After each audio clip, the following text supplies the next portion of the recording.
So listen to this. This is a great story, everybody. This is a bird with brains, a lost and found pet parrot. You know, parrots live to be like 80 years old or something. I mean, they can live a long, long time.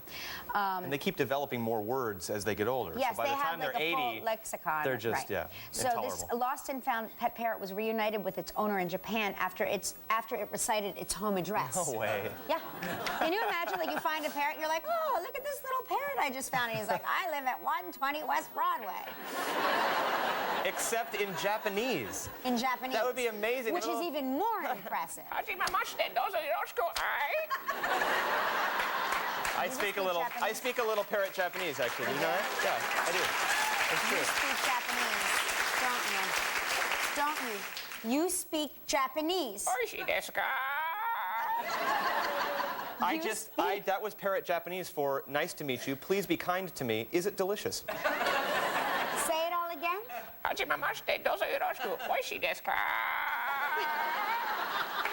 No? I don't know. Do you have any sunflower seeds around here? Could really I knew a couple that had a parrot, and the parrot, they would be very liberal with the foul language in the house, and the parrot cursed like a drunken sailor.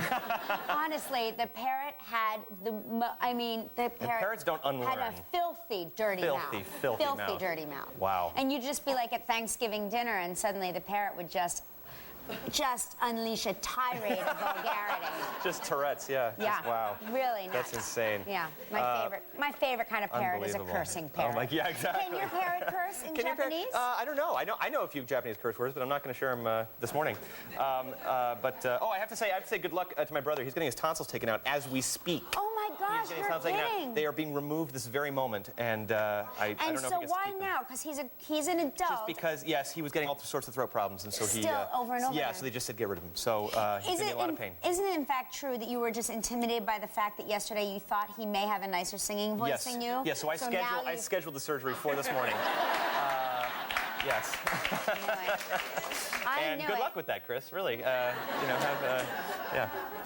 I don't know if you saw, in other bird news, really briefly, I don't know if you saw the video last week of the geese that were sucked into the engine of the plane. The plane had to make that emergency landing, and there was video footage of it. From the inside of the plane. From the inside of the plane, and now this guy is in hot water. The passenger who filmed the bird strike at JFK saying he's being targeted by the embarrassed feds because he shot the footage with his iPad during takeoff, which, as you know, is a no-no. You've got to put your electronic devices away. You have to stow them during taxi and takeoff and landing. You begin to wonder if that is the exact reason why they tell you not to have cameras when you take off, so that you don't so they don't want you to capture the geese being sucked into the engine. But I think that could be I would think that would be a very helpful piece of something for them to utilize to figure out a way to avoid that in the future. However, I don't think that they should allow everybody to be a filmmaker during takeoff, but maybe assign one person on the plane. Just in case. You know what I mean? Yeah, exactly right. Or just mount cameras on the side of the planes anyway. How about that? It's a think tank. Or just scare the birds away before the plane takes off. Have somebody strapped to the wing to go, yeah. I like that idea. Volunteers? Anybody? This guy? Yeah? All right. It's our underwear model volunteering to scare the birds. What a hero. What a morning hero. He really is an American hero. He's an American hero. Listen, we have a huge show today. Show today. I was watching Sissy Spacek last night in JFK, and she's here today to talk about her memoir that she's written, My Extraordinary, Ordinary Life. It's a great book. I don't know if you had a chance to look at it. Yeah, absolutely.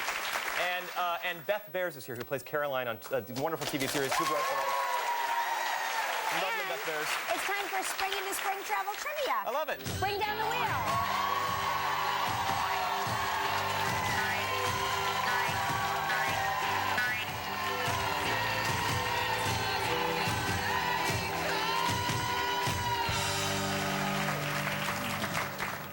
Oh my gosh, it all ended.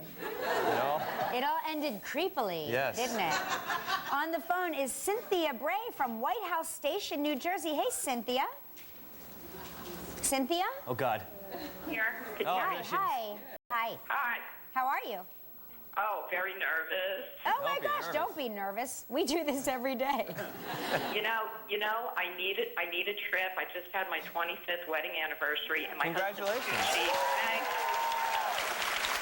Well- My husband's too cheap to take me on a trip. Atta girl. Yeah. Won't he feel bad, though, when you give him this wonderful wedding anniversary present, which is a new trip somewhere exotic? Well, he might have to.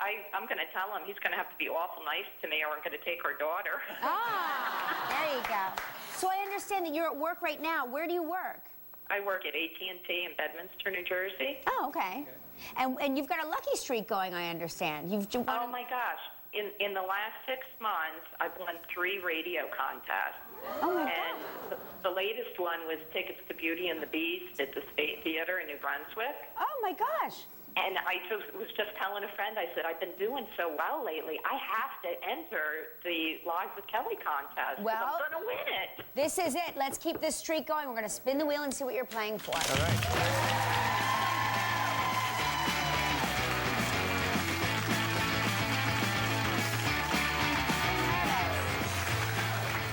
Oh my gosh, I'm dying of What did we nerves. get? Oh my, Oh. the beautiful La Playa Beach Club in Naples, Florida. 8 days, 7 nights. It includes breakfast and lunch daily, 2 spa treatments per person, round-trip airfare courtesy of Orbitz. It's a prize valued at $7,700. You have 20 seconds and only one guess. Good luck. Cynthia, I'm so nervous. Keep the streak going. Okay, on yesterday's show, what mascot did we say was voted the #1 baseball mascot? Oh, I knew you were going to ask this. It is Mr. Met. Yes! Congratulations, you and a guest will enjoy 8 days and 7 nights at the exclusive La Playa Beach and Golf Resort in Naples, Florida. The La Playa, visit online at laplayaresort.com. Your prize is valued at $7,700.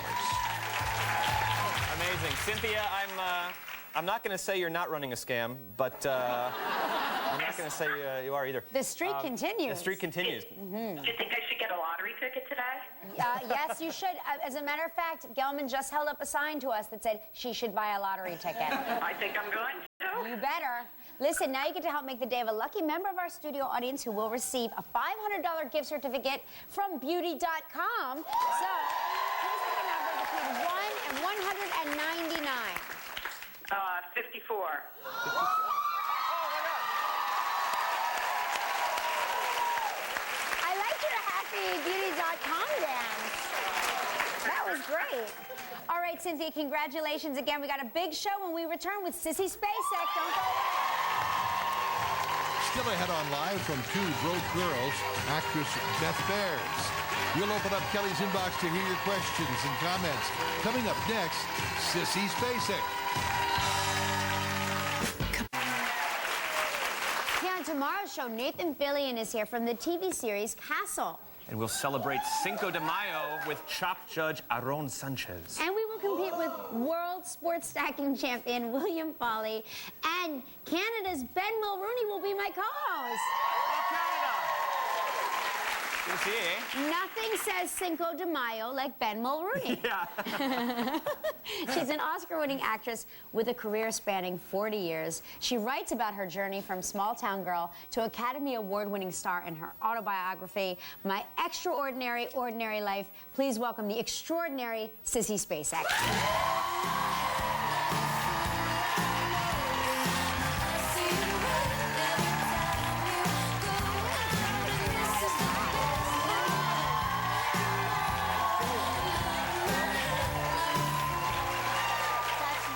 That's my baby. That's one of them. Isn't that nice? That's your daughter, Skylar? Yes, thank you. Oh, she's got a beautiful voice. Thank you. That So runs do me up. you. Oh, thank you very much. And so do you, from what I hear as well. Well, thank you.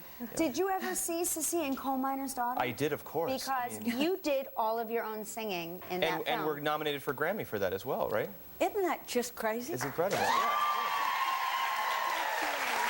And won, of course, the Academy Award. Of course, yes.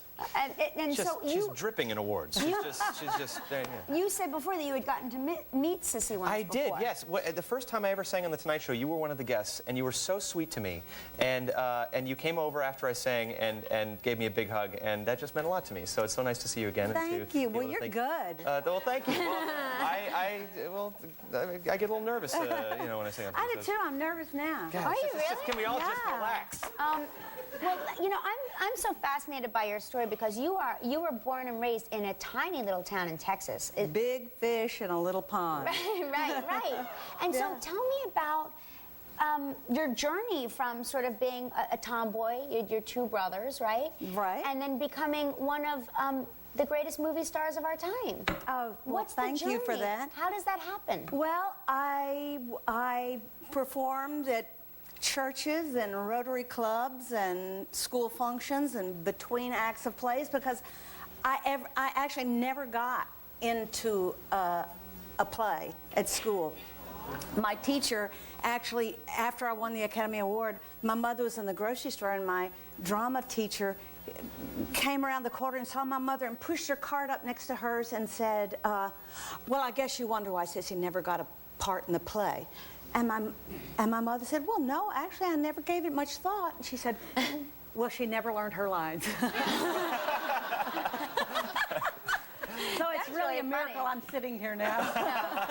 But I went, it was my music that took me there. Since I obviously wasn't going to have a career in acting, after so my... it was your music that got you Yeah. out Yeah. of Yeah. that small town. Yeah.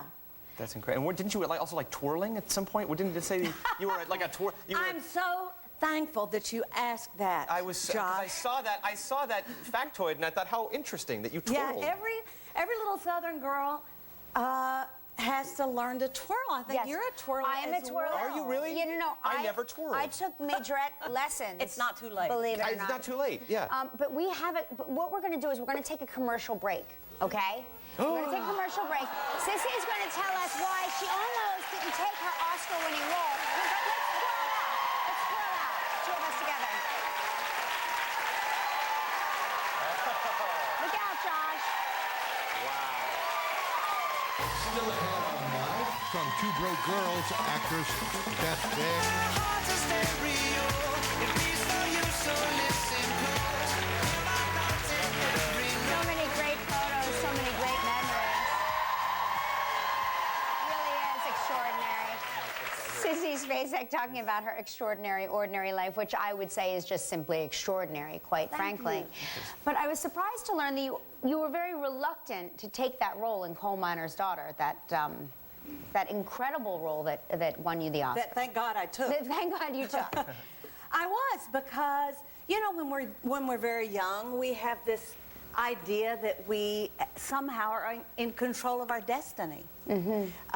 As you get older, you realize that that is not the case, nor has ever been the case. But Loretta was given a stack of 8x10 glossies, and she went through it, and she got to my picture, and she said, that's her. That's the coal miner's daughter.